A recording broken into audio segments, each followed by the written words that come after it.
Welcome back. Earlier in the course, you learned how digital marketing and e-commerce are continuing to change the business landscape. You found out a little about careers in these industries, including core skills, day-to-day responsibilities, job titles, and career paths. Finally, you considered some of the skills you already have that can help you advance your career. Now it's time to explore the ways that digital marketing and e-commerce create value for companies and for their customers.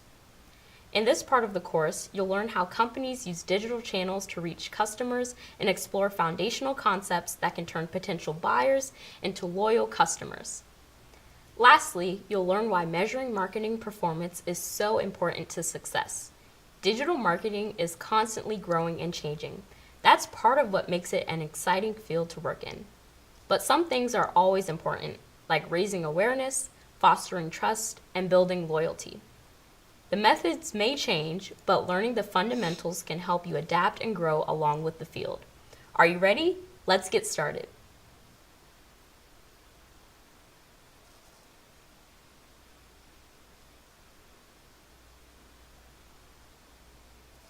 Did you know that over 60% of the global population is online, and more people are joining?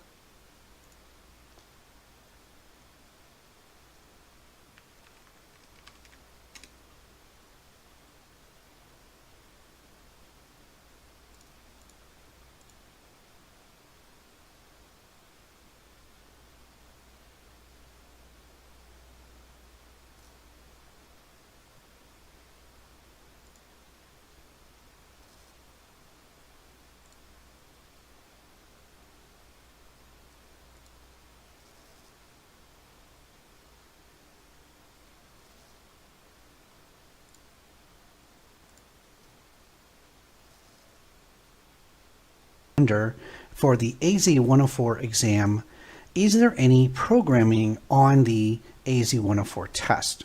The answer is that there's not any programming in the sense of coding, .NET, Java, any of the API calls. This is not a developer test, not even a DevOps test, but there is some scripting that you're going to need to know.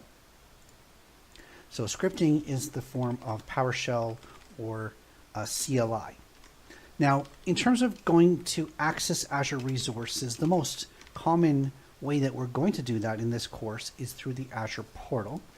And you might even find through your role, through your job, that you might find yourself using the portal most of all as well, and that's perfectly fine.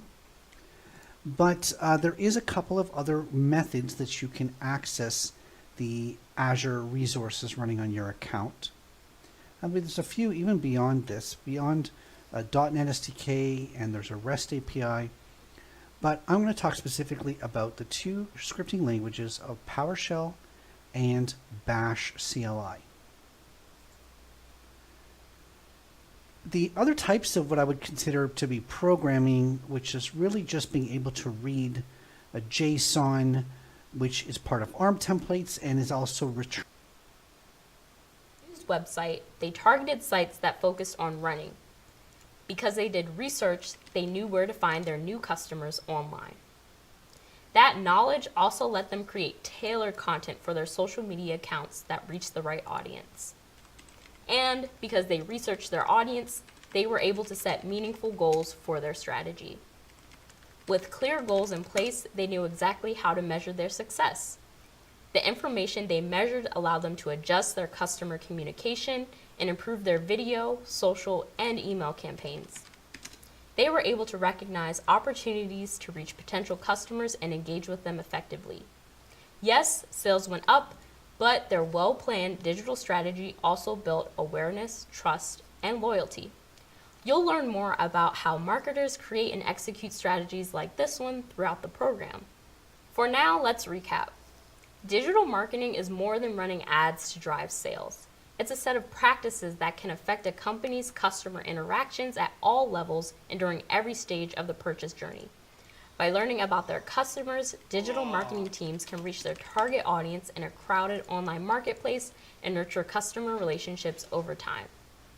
Coming up, you'll learn more about the value digital marketing creates for businesses and some of the challenges marketing teams face when planning and executing strategies for online engagement.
Hi, I'm Jen, and I'm a shopping specialist here at Google. So I work with large retailers to help them improve their marketing performance with Google products. One of the things that I love about my role is that it's really quantifiable and measurable. The products that I actually bring to market, I can see how they transform retailers' businesses and how it helps them drive more revenue for their company and meet their bottom line. So I was recruited from Howard University, which is a historically black university, which is really cool because at the time there was not as much diversity, I would say, within the tech and e-com industry specifically.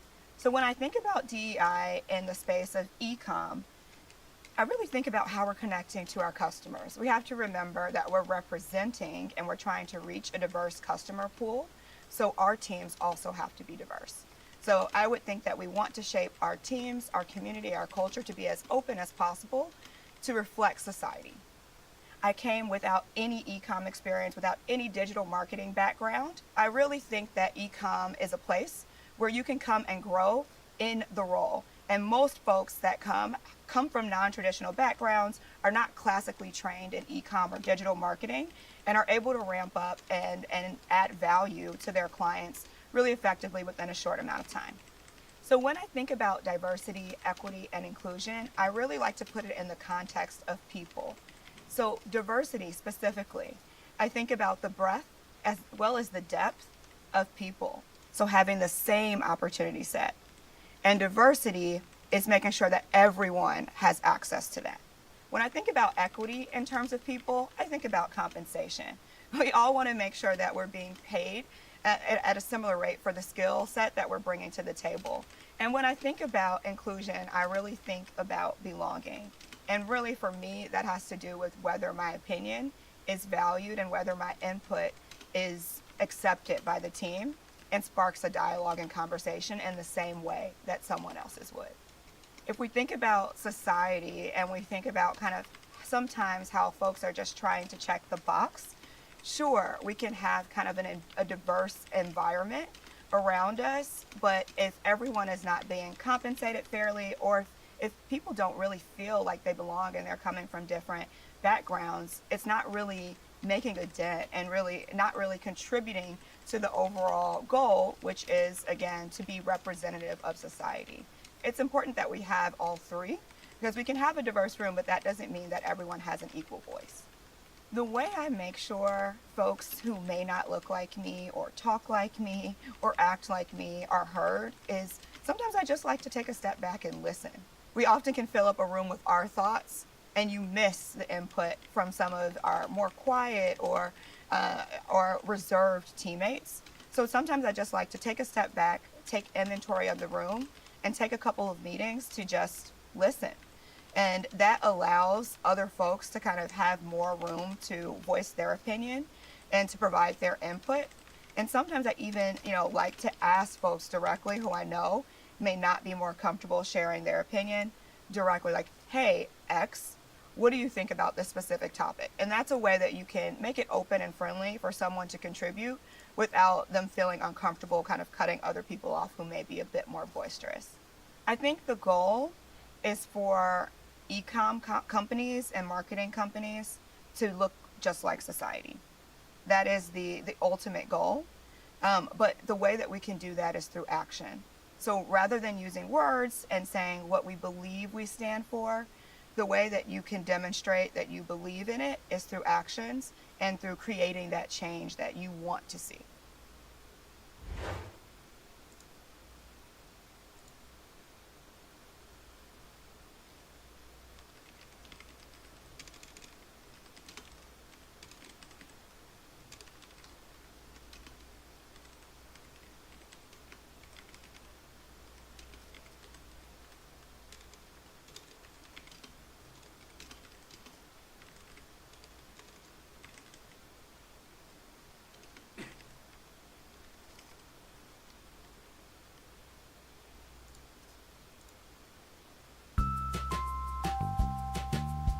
My name is Janice, and my role at Google is a product marketing manager on the Grow with Google team. Grow with Google's goal is to create economic opportunity for everyone, and through inclusive marketing, we can really make sure that we're representing everyone accurately and authentically. My favorite part about my job is that I get to work directly with people that we impact and serve. On Grow with Google, I get to be the person that partners with nonprofit organization that can directly go up to people and say, hey, I have an opportunity for you that will open up doors for a new job and a career that you probably thought wasn't possible before. Representation is really important, not just because it is the right thing to do. It's important that people can see themselves in your work so that they feel like they matter, so that they feel visible. But it's also the right business decision. We did a study on inclusive marketing that proved that people who saw themselves representing in work were more loyal to that brand and actually more likely to purchase or use that brand's products and services. If you're new to inclusive marketing, there are a few things that you should think about when practicing inclusive marketing. I think the first thing is saying, am I representing a group in a way that can be harmful to them? That is number one. Make sure that you're not offending a certain group. The second thing is to think about, who am I trying to reach and are they represented in this piece of work? And then I would also say to ask yourself, who's missing? Who is not in the room? Who are we trying to speak to that we haven't spoken to before and that we're not representing in our work? Understanding your audience is absolutely critical to informing your inclusive marketing strategy. You are not going to be able to accurately represent a group of people unless you truly understand more than just what they look like. You need to understand their environment, you need to understand their actions, their behavior, what influences them. I would start with the research, and then from there, build your idea, build your solution, build your plan, because only then will it be authentic and speak to your users. And so it's really important to that work up front to understand not just one type of person from this group, but many different kinds of experiences from that one group when you're looking into inclusive marketing.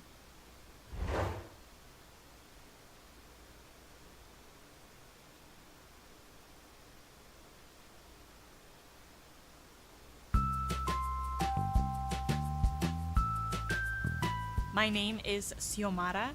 I am a product marketing manager. A product marketing manager works on telling the story about why a product or feature or some tool that we're building can be helpful for them. So you might think of that as seeing a commercial or seeing an ad online, and why that thing is special for you. An inclusive marketing consultant is someone who reviews creatives or campaigns at the company to make sure they're being more inclusive. So an example of that is thinking about what users we're showing and how we're showing them, and if the creative is accessible. So if we're creating a website or we have an event, making sure that anyone is able to attend that event or able to see or hear the website. Being an inclusive marketing consultant fits into my role because I get to use that lens every day when I'm reviewing my creative or reviewing my campaigns. But on top of that, I also get to work with other teams and provide the knowledge that I have about inclusive marketing so they too can apply those principles. My personal experiences growing up low income, being a first generation college student, being part of a family that had small businesses, an immigrant family, all those things come into lens when I think about what stories I want to tell, what users I want to show in our marketing campaigns. And I think in terms of work experiences, definitely being able to be an inclusive marketing lead at the company has also given me the ability to learn about other perspectives that I'm not aware of personally, and then making sure those stories are also being told in the marketing that we put out in the world. We have the influence and the power to tell stories that a lot of people, millions of people can see. The benefit of having inclusive marketing is that you are building and telling authentic stories in the world. And that is not only good for your brand, but it's good for the people who are seeing it. We're telling stories that matter to people. We're making them feel seen and represented in our work. One way you might see inclusive marketing principles being applied is who you show. So are you showing a range of ages, people with disabilities, people from different racial or ethnic backgrounds? Are you thinking about geography, right? Are you showing people in communities that are in a city versus a rural area? Another way you might see this is if you have a digital ad running and it's a video, do you have captions? Because not every user has the ability to hear, so they need to read what you're saying in your campaign. Inclusion can be right from the beginning to the end of your creative. Marketers can think about inclusion early and often, first by starting with their project brief, outlining who their audience is, what the story is that they want to tell, whose perspective might be missing. The next step might be partnering with an agency, an organization, or doing research with a set of users to then make sure that that story is told authentically. And afterwards, when they're actually working on the creative, is getting feedback early, getting feedback often, again, bringing back a lot of the users' perspectives that may be missing on your team, and making sure that that's reflected in the feedback process. Getting different perspectives from a big group of people may seem daunting in the beginning, but it does become an exercise that actually is really important no matter what you're working on, whether your intention being inclusive or not. It's part of the process. So as a marketer, you are always managing a lot of perspectives or opinions from maybe your stakeholders, from your team. So just think of it that same way. Now you actually have another set of users who are also providing a perspective, and you just have to get the themes out of it. And back to analyzing data, it's the same thing. What is the theme that I'm hearing here? And how do I make sure it's being reflected? And in the end, it's really worth going through all of this because you'll have really beautiful, successful stories that you're telling and putting out in the world. There's always room for learning. If you're interested in learning about inclusive marketing, a great resource is Google's All-In Inclusive Marketing Guidelines. If you're learning about a particular audience for the first time, if you want to get research or other insights, or want to learn how to avoid stereotypes, or even see really great marketing campaign examples, this is a good resource for you to go to if you're starting for the first time. Challenge yourself to get other perspectives to continue building your knowledge. We all have biases, and the people we surround ourselves with also help us build certain biases. So by putting ourselves out there, by looking at things that we're not familiar with, we can challenge ourselves to have other perspectives, to start removing the biases we have. That way we build inclusive marketing that's put out into the world, so we're always telling authentic stories.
Welcome back.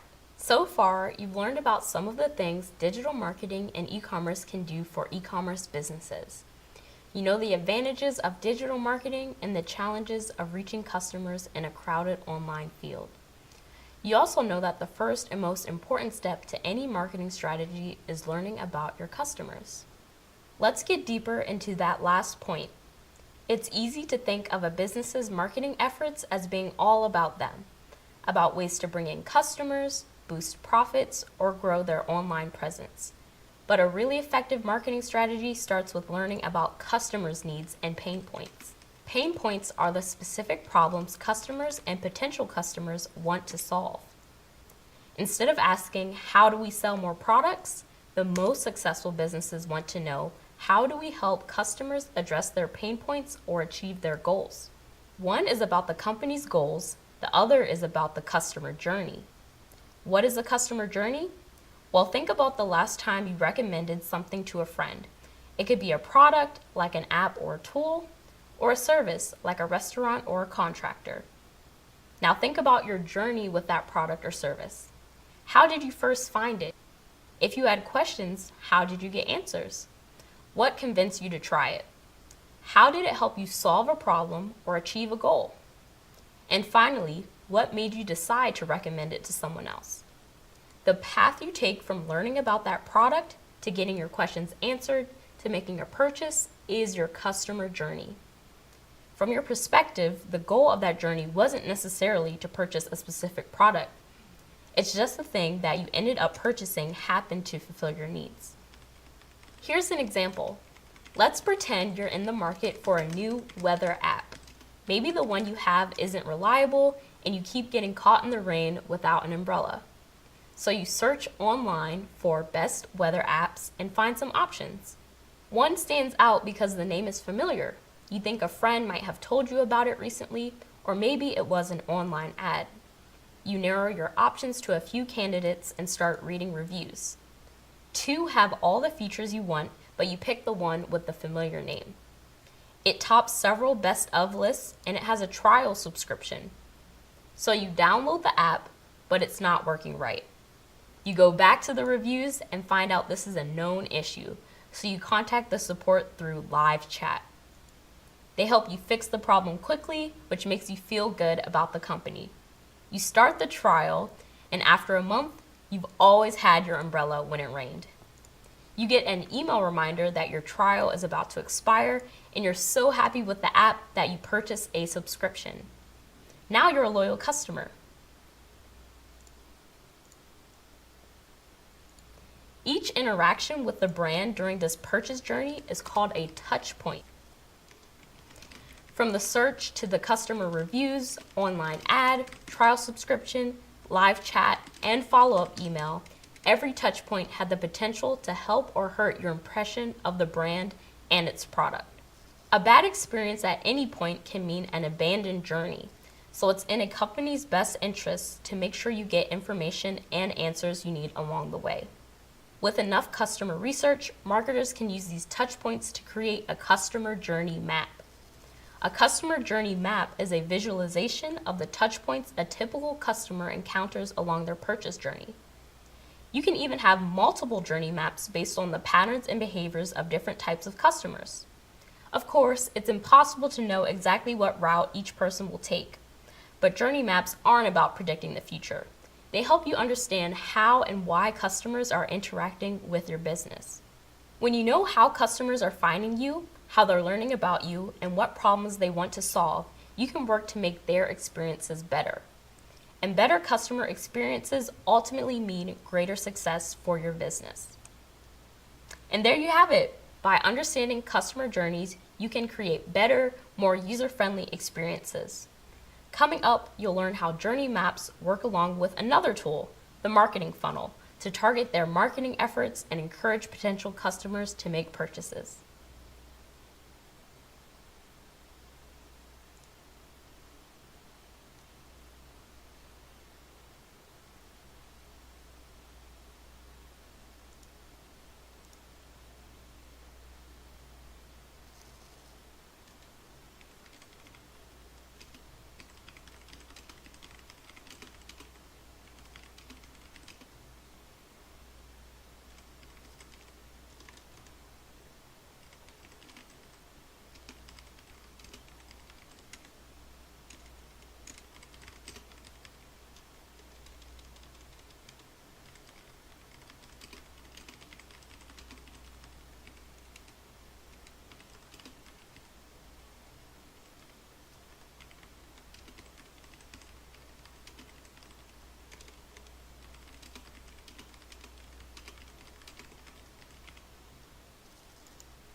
Now that you know about customer journey maps, it's time to introduce a related concept, the marketing funnel.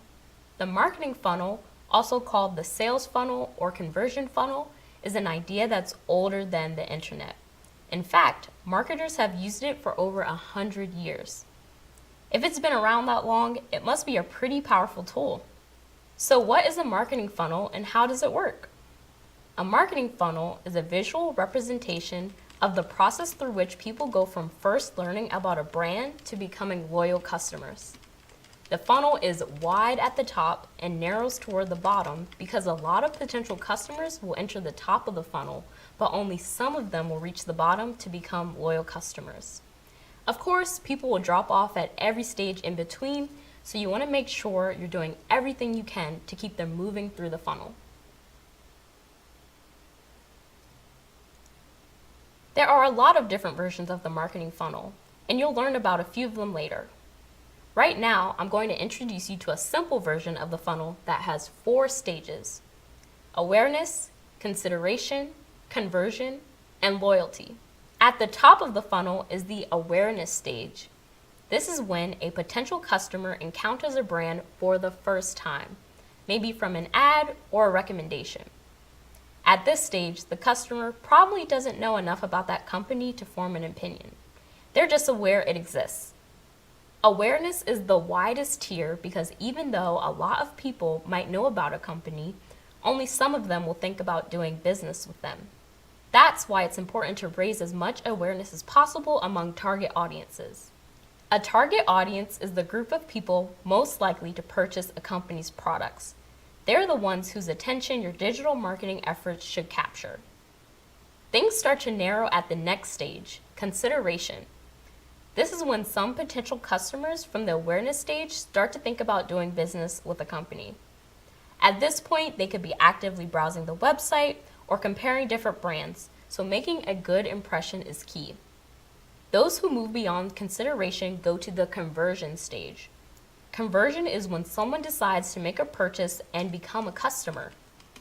To increase the chances of conversion, businesses should demonstrate their value and provide a user-friendly experience.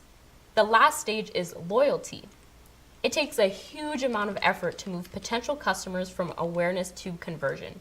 So, once a customer completes a purchase, you want to give them reasons to return.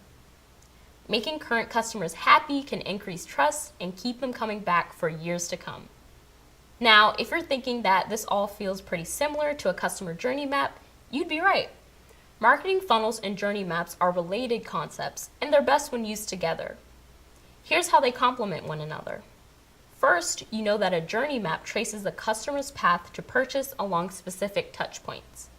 But a marketing funnel is part of a business's plan for moving customers along that journey. A journey map adopts the customer's perspective, but a funnel considers that same process from the position of the business. Second, the structure of a marketing funnel is simpler than a journey map. Customer journeys are complex because they demonstrate how customers might interact with a brand. Their paths to purchase are unique and they can repeat or loop back on themselves. In contrast, the funnel is a linear model that breaks this journey into broad stages. It's not about how specific customers reach consideration or conversion, but what a company can do to move lots of customers from one stage to the next. Remember the weather app example? Let's think about a few of the touch points our hypothetical customer encountered and how they might fit into a marketing funnel. The customer was reminded of the app by the online ad and search results, making these awareness activities. The trial membership could be a consideration offering since it helped the customer learn about the product. But it was the reminder email that finally got them to commit, so that's a conversion tactic. Funnels like this one help businesses focus their goals and marketing efforts, making their path from awareness to loyalty as smooth as possible. They drive engagement and make it more appealing for customers to do business with a company. When used together, journey maps and marketing funnels help marketers understand and serve their customers better than either can alone. Let's review. Along with customer journey maps, a marketing funnel is a powerful tool that allows businesses to focus and coordinate their marketing efforts. To get the most out of a funnel, they should try to optimize their work at each stage. From awareness, to consideration, conversion, and loyalty, a carefully planned funnel can help businesses succeed online. Coming up, we'll explore a few different versions of the marketing funnel and discuss how they evolve through e-commerce. Meet you there.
Hello again.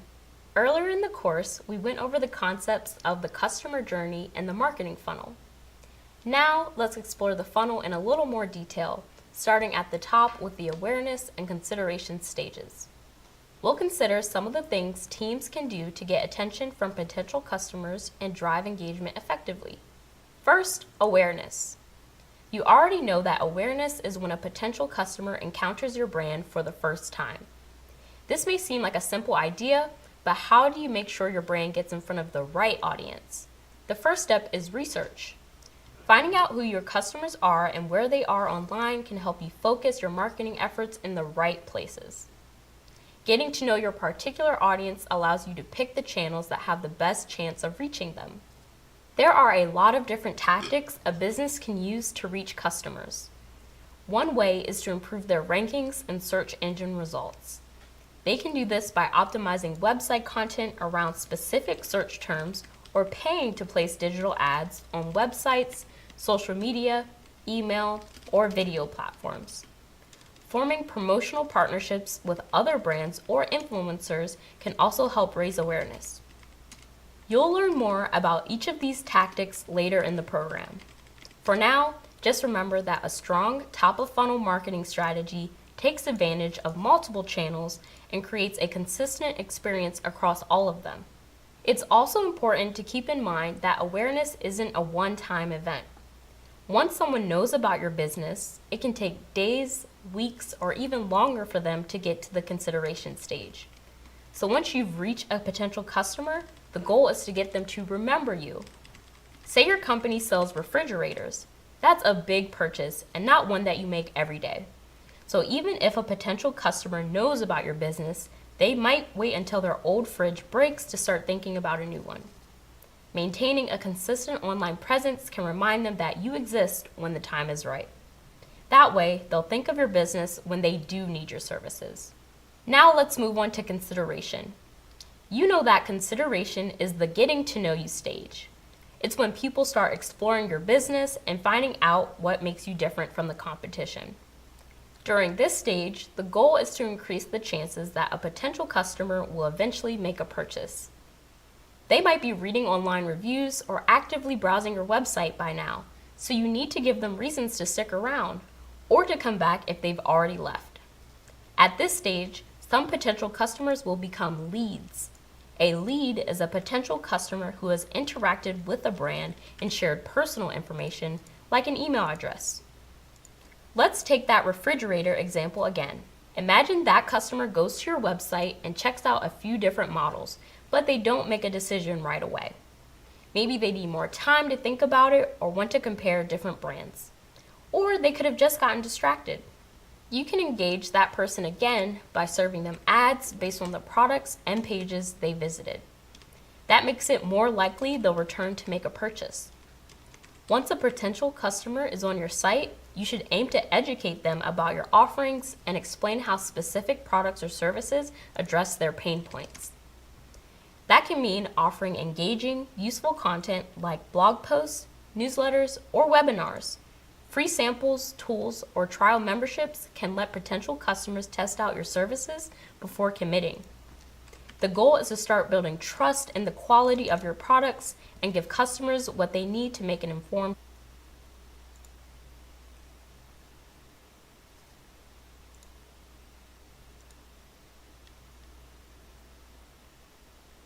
choice. To recap, the top of the funnel boosts awareness and customer engagement.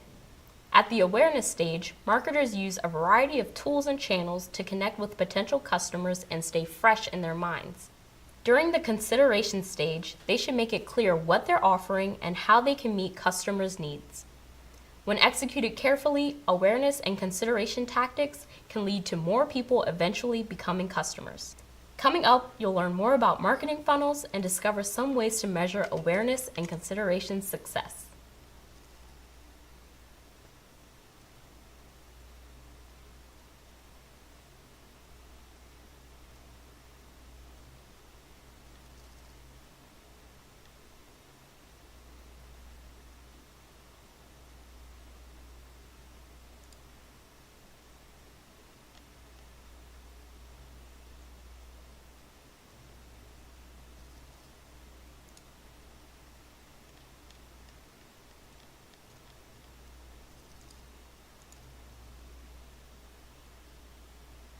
So far, you've learned about some ways to raise awareness and engage with potential customers. You know that selecting the right channels to reach a target audience is one of the most important things businesses can do to market products online. But we haven't gotten to the most important part. How do you know if the tactics you've chosen are working? Are there ways to improve on what you're already doing? Or do you need to start again with a whole new plan? To answer all of these questions is measurement. The fact is, no matter how much research you do or how carefully you plan a marketing strategy, none of it matters unless you can measure your success. Measuring outcomes at each stage of the funnel allows you to find out what you're doing right, what you're doing wrong, and where you can improve. In this video, we'll discuss some of the metrics companies use to measure success at the top of the funnel. A metric is a quantifiable measurement used to track and assess progress toward an objective. Marketing metrics can gauge different aspects of campaign performance and effectiveness, which can help businesses make improvements for the future. For example, to measure awareness of their ads, marketers use tools to track things like impressions, reach, and frequency. Impressions are the total number of times an ad appears on people's screens. That number includes users who encounter the ad more than once. So if an ad is encountered 200 times by 100 people, the number of impressions is 200 since it's been shown 200 times. In contrast, reach is the total number of unique individuals who encounter an ad across their different devices. No matter how many times a person gets that ad, they're only counted once. So the reach of an ad that's encountered 200 times by 100 people would be 100. Frequency refers to how many times each individual encounters the ad in a given time frame. So if each of those 100 people gets the ad twice in a week, the frequency would be 2. These are just a few of the metrics you can use to gauge awareness. You'll learn more about tracking and analyzing awareness measurements later on in the program. The goal of the awareness stage is usually to get ads in front of the right people at the right times. By analyzing impressions, reach, and frequency, marketers can find out how big of an impact their ads are having. If the numbers are below the company's goal for awareness, they may decide to reevaluate their ad strategy. But businesses can also have more specific awareness goals, like getting a certain amount of visitors to a page on a website. Exactly what you choose to measure depends on what you're trying to achieve. That's why it's important to set goals for each stage of the funnel. At the consideration stage, there are different ways to measure success, but they all come down to one idea: engagement. How much, how often, and for how long are potential customers engaging with your content? Analytics tools can track things like how often customers search for your business online, the number of first-time visitors to a site, the number of pages per visitor, and how long visitors spend on a page. Signing up for emails or newsletters is another good measurement of engagement. And getting customer contact information will make it easier to remind them you exist and demonstrate your value later on. It may seem like more engagement is better, but that isn't always the case. If the goal is for customers to find what they need quickly, but customers spend a long time completing tasks, it may mean you need to reevaluate the layout of your website. Measuring website interactions can give you a lot of insights, so knowing which numbers are important and what they mean for your goals is crucial. Even with clear goals and accurate information, measuring awareness and engagement is often more challenging than measuring bottom of the funnel concerns like sales. Later in the program, you'll learn how to interpret this kind of information and how businesses use it to improve their tactics for moving leads from consideration to conversion. Let's review. Measuring awareness and engagement is the most important things brands can do to ensure success at the top of the funnel. Marketing teams use analytics tools to measure awareness through numbers of impressions, reach, and frequency. Consideration can be measured through website engagement, including page visits, detail views, and email signups. Knowing what to measure in order to reach your goals is an important part of marketing success. Coming up, you'll learn more about the funnel and what to do at the conversion and loyalty stages.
Je ne sais.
sais pas is I don't know in French, but you're very likely to hear it like this. Je sais pas, je sais pas. So today we are going to look at phrases and see and hear what they actually sound like in French.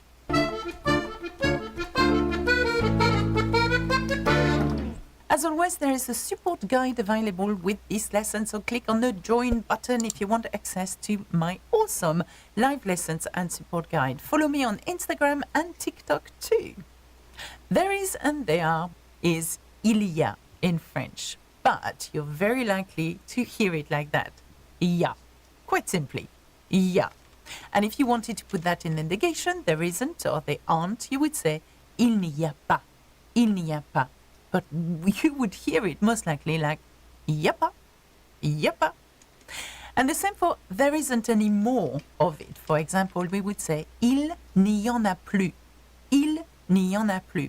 However, you will hear it like that. Il y en a plus. Il y en a plus. Little words such as something, for example, something is quelque chose. Even that is contracted in French. We would say quelque chose, quelque chose. And somewhere, quelque part, we would say quelque part, quelque part. And the same with sometimes, quelquefois. You would hear it like quelquefois, quelquefois. So what about please? For example, please. Now we know that it is s'il te plaît. If you talk to someone you know really well, s'il te plaît. Well, you're very likely to hear it like this. S'il te plaît, s'il te plaît. And the same for because. Now, because in French is parce que. But you're not going to hear it like this in a conversation. You're very likely to hear it like parce que. Parce que. So, for example, in a sentence you want to say I eat because I am hungry, you would say je mange parce que j'ai faim. Je mange parce que j'ai faim. Je mange parce que j'ai faim. That's what you're most likely to hear. What about I love you? I love you is je t'aime. Je t'aime. In French, we may say je t'aime. Je t'aime. And the same for I don't love you anymore. Je ne t'aime plus would become je t'aime plus. Je t'aime plus. See what we are doing? We are contracting everything. So the most amusing one is I am. Je suis. Je suis. Because it will become suis. Suis. And when it comes for I am not, je ne suis pas, it would be je suis pas. Je suis pas. And so what happened when you say I know? Je sais. Je sais. It will be sais. Sais. But I don't know, je ne sais pas would become je sais pas. Je sais pas. What about you are? Tu es. Tu es. Well, you are in French would be t'es. T'es. And the same for you are not. Tu n'es pas. It would be t'es pas. T'es pas. And you are late. Tu es en retard would become t'es en retard. T'es en retard. You see the difference between tu es en retard and t'es en retard? T'es en retard. We are using the same words, but we are pronouncing them very fast and all contracted. What about I want? Je veux.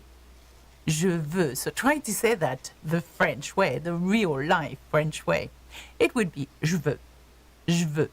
And I don't want, je ne veux pas would become je veux pas. Je veux pas. And the same for I will do. Je ferai.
je ferai.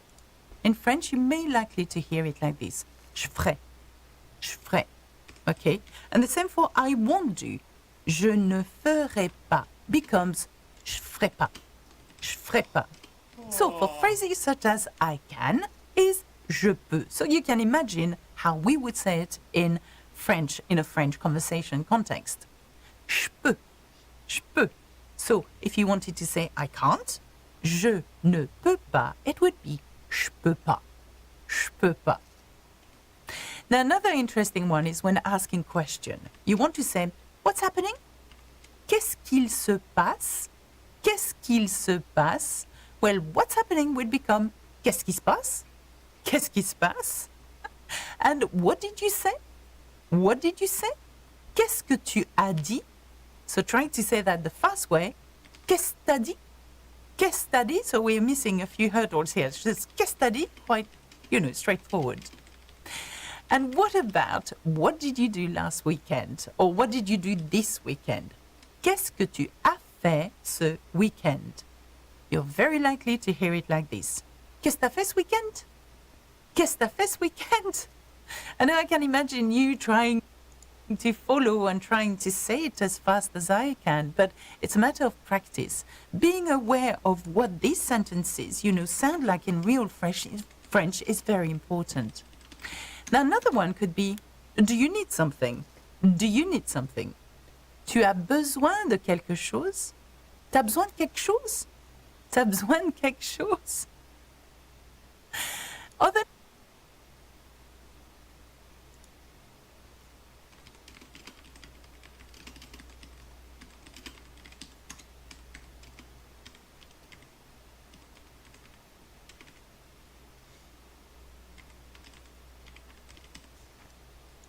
little words you might dac, quite simply. And not d'accord, but dac. And the same goes for see you later. À tout à l'heure. À tout à l'heure. You're very likely to hear it à tout. So we're missing the à l'heure completely, and we're just adding the à tout. See you later. And the same goes for see you later as in see you later. À plus tard. À plus tard. Now, interestingly enough, this one is à plus. À plus. Quite often you're going to hear it like this, à plus, instead of à plus tard. Another couple of sentences I'd like to finish with is I must go. Il faut que j'y aille. Il faut que j'y aille. See, I can't even say it slowly because my natural instinct is to say faut que j'y aille. Faut que j'y aille. Completely different. Il faut que j'y aille becomes faut que j'y aille. And the same for I must go using devoir, to have, to must. Je dois y aller. I must go. Je dois y aller becomes je dois y aller.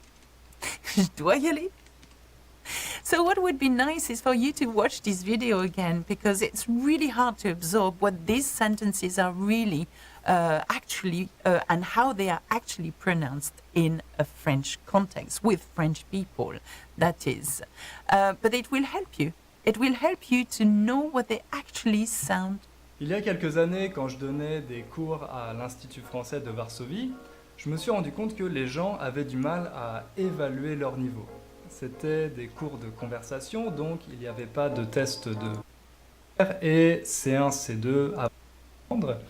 Cette estimation, c'est surtout la réponse. Au niveau A2, on approfondit tout ça, sauf que là, c'est plus long, il faut prévoir environ 180 heures d'apprentissage.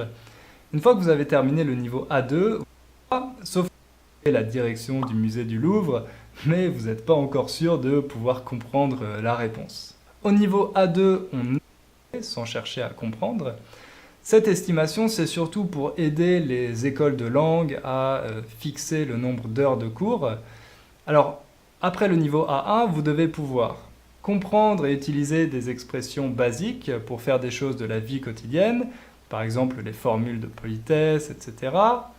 Vous présenter et poser des questions du style « Tu viens d'où ? Qu'est-ce que tu fais dans la vie ?»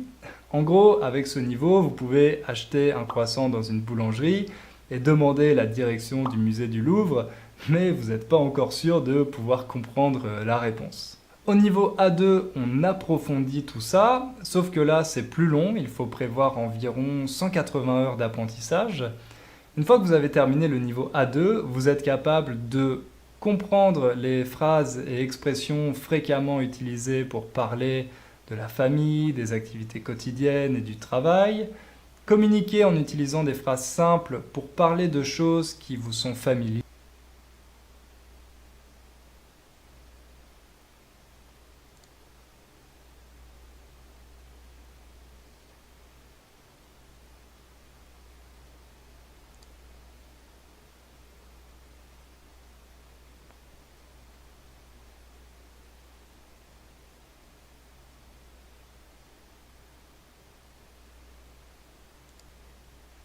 Did you know that?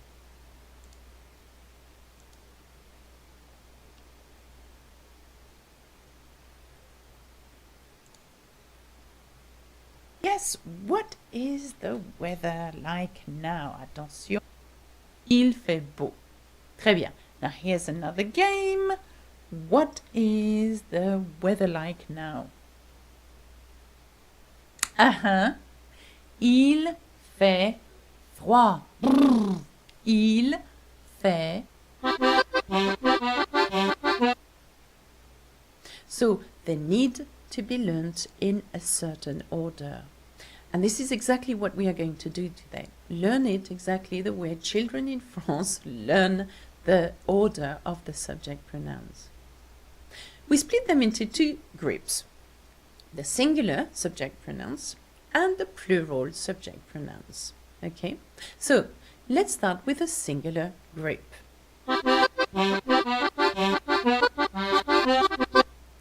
You need to learn them in this order and never learn them in any other order. Is that clear? Well, I know I'm not giving you an order, but I feel that if you want to carry on conjugating verbs in French, you should learn it in the order that we French people learn it, okay? And the way it is written on all the grammatical French books, okay? So, I'm going to teach you how to say I. I, as in I am, in French is je. Can you say that? Je. Very good. So that's the first person. We call that première personne of the singular subject pronoun group. Now the second one is you, as in tu in French. Tu. Can you say that? Tu. Okay, that means you. But we will see that we have another you in another section. So wait for this one.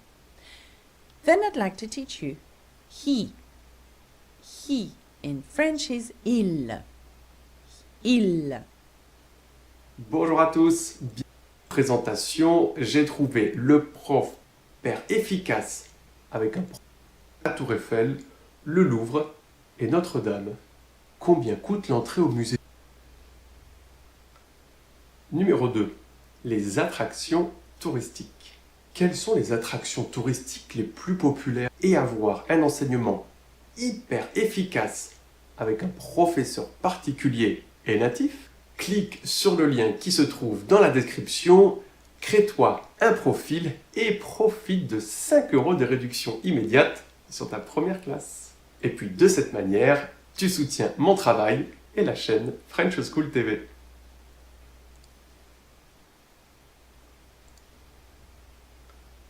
Numéro 2. Les attractions touristiques. Quelles sont les attractions touristiques les plus populaires ici? Les plus populaires sont définitivement la Tour Eiffel, le Louvre et Notre-Dame. Combien coûte l'entrée au musée du Louvre? Elle coûte en €. Le pass à la journée a un prix de 8 €. Le ticket seul pour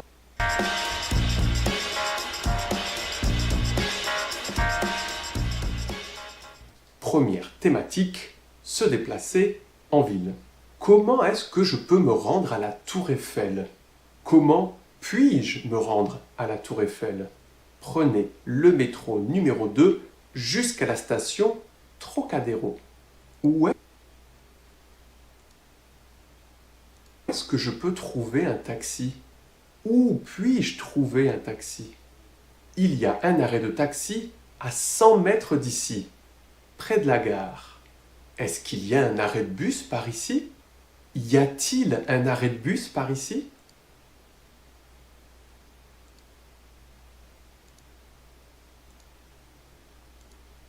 Oui, l'arrêt est juste en face. Combien coûte un ticket de métro? Le pass à la journée a un prix de 8 euros. Le ticket seul pour un voyage coûte 2 euros. Quelle est la meilleure façon de se déplacer en ville? Quel est le meilleur moyen de déplacement en ville? D'après moi, c'est le métro qui est le plus pratique. Et avant de partir justement, pourquoi ne pas réviser les bases du dialogue et améliorer notre prononciation avec Italki? Moi, par exemple, cet été, je vais partir à Rome. Voilà pourquoi j'ai pris une classe de 30 minutes avec Luciana pour revoir un petit peu mon vocabulaire et améliorer ma prononciation. Grâce aux vidéos de présentation, j'ai trouvé le prof parfait pour moi et en plus, on s'est vraiment bien amusé en classe. Ce que j'ai vraiment apprécié, la facilité pour pouvoir réserver une leçon, le fait de pouvoir totalement personnaliser l'apprentissage avant même de parler au professeur et en plus, tu peux aussi choisir les horaires qui te conviennent le mieux. Donc, toi qui veux faire de vrais progrès en français, t'immerger dans la culture et avoir un enseignement hyper efficace avec un professeur particulier et natif, clique sur le lien qui se trouve dans la description, crée-toi un profil et profite de 5 euros de réduction immédiate sur ta première classe. Et puis de cette manière, tu soutiens mon travail et la chaîne French School TV.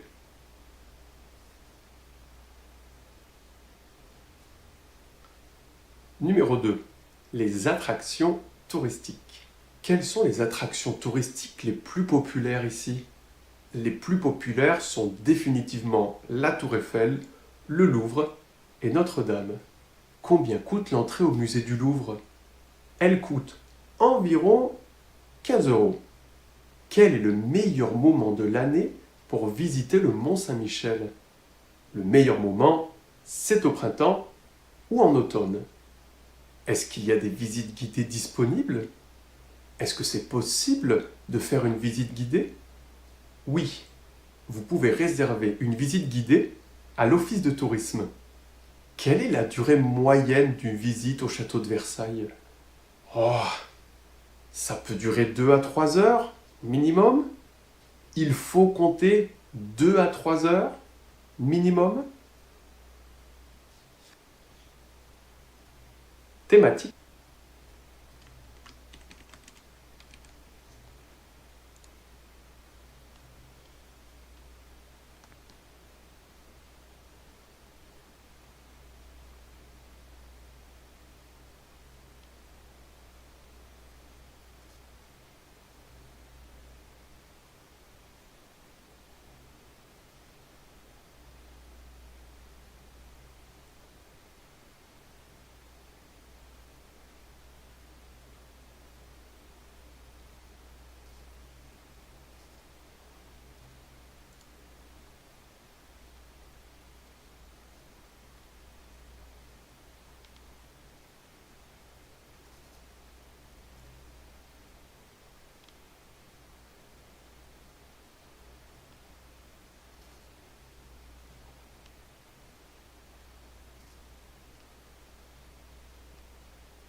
Stay relevant are bearing fruit.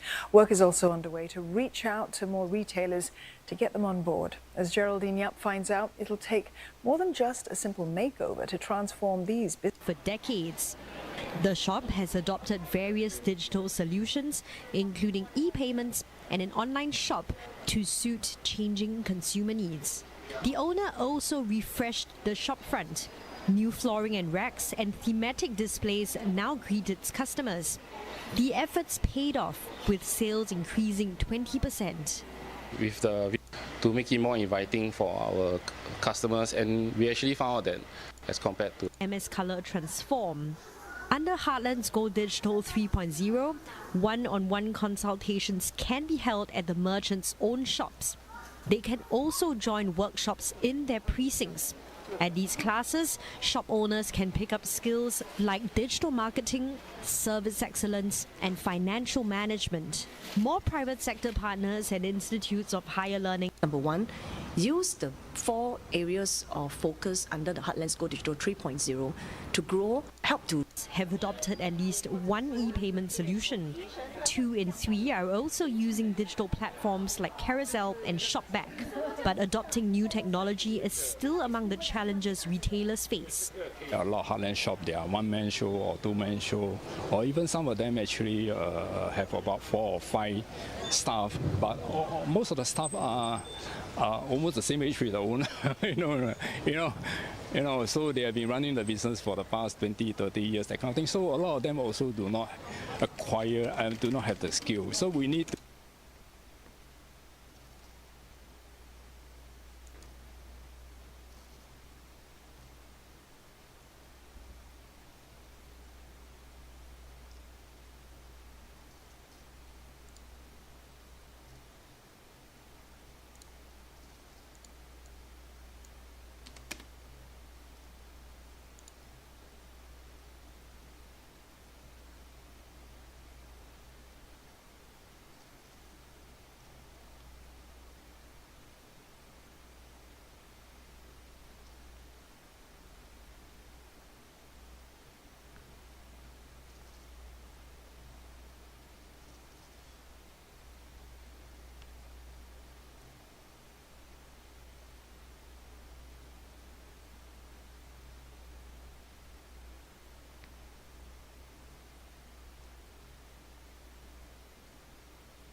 Numéro 3.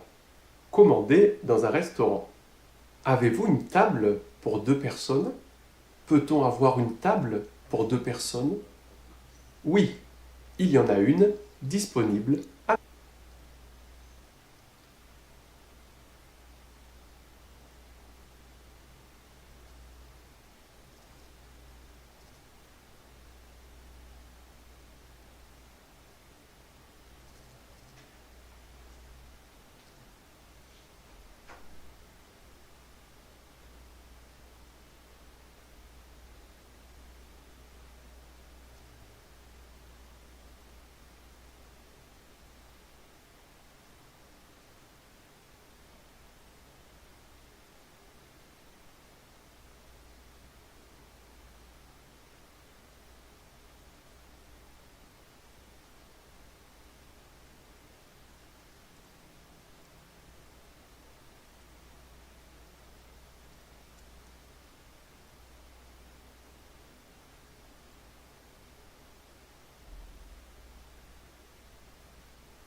l'intérieur.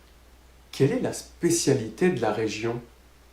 Ici, c'est le bœuf bourguignon. Qu'est-ce que vous me recommandez? Quel est le plat que vous me recommandez? Je vous recommande le plat du jour accompagné d'un verre de Bordeaux. Est-ce que vous avez un menu végétarien? Avez-vous un menu végétarien? Oui, vous pouvez cliquer sur le QR code pour le voir.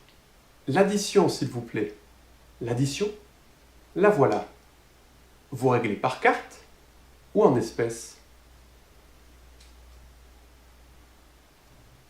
Thématique numéro 4. Faire des achats. Excusez-moi,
moi.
2,